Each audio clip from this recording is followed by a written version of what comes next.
Hey, take a moment and picture this. You press power, and instead of that familiar hesitation or frame dip, everything just flows, fast, confident, smooth. That feeling, the one where it finally feels like your gear matches how seriously you play and create? That's the moment you first experience the Archangel 5. Before anything else, check the current price and stock. Gaming desktops with this combination of Ryzen 7 9800 by 3D and RTX 5070 don't stay stable in pricing forever, and you don't want to come back later wishing you'd locked it in when everything was smoother.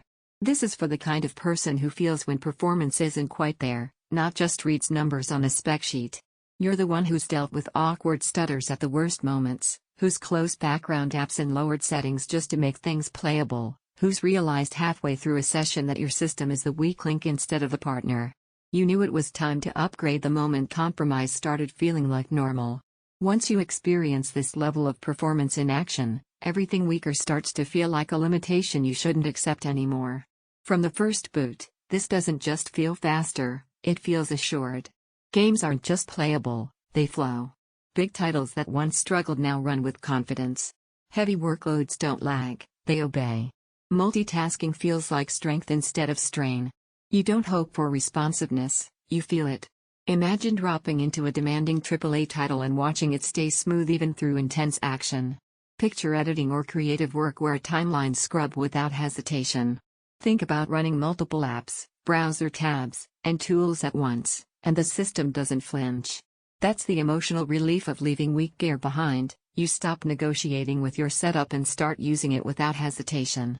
While you're here thinking about it, take another glance at that price. Don't let odd stock swings or weird pricing chatter talk you out of something that genuinely elevates how you use your system. If a thought creeps in like, is this too much? Here's the twist: it stops being too much the second you stop dialing settings down just to make things playable. You stop limiting yourself. You start playing how you want to play, creating how you want to create, working how you want to work. One surprise benefit? You realize how smooth even everyday tasks feel when the hardware isn't fighting you. Launching apps, navigating desktops, switching workflows, it all just feels natural. Owning this feels different. You notice it when the system wakes instantly. You feel it when games stay locked and fluid. You realize this is gear built for someone who recognizes quality the moment they use it. Performance feels consistent under heavy load, workflows feel fluid without hesitation, responsiveness feels immediate and confident, multitasking feels effortless instead of stressful. It feels like a system you're genuinely glad to run. It's a full desktop, so it needs dedicated space. It's built for performance, not minimal footprint. At some point you stop circling back to weaker options. Every time you consider something less capable, your mind ends up right back here, because deep down you already know what you really want. Don't let this be one of those upgrades you delay and regret later. If you're ready to stop settling for hesitation and start feeling performance that keeps up with how seriously you play and create, check the current pricing, lock it in, and make the move. This is the PC that matches how intensely you use your gear.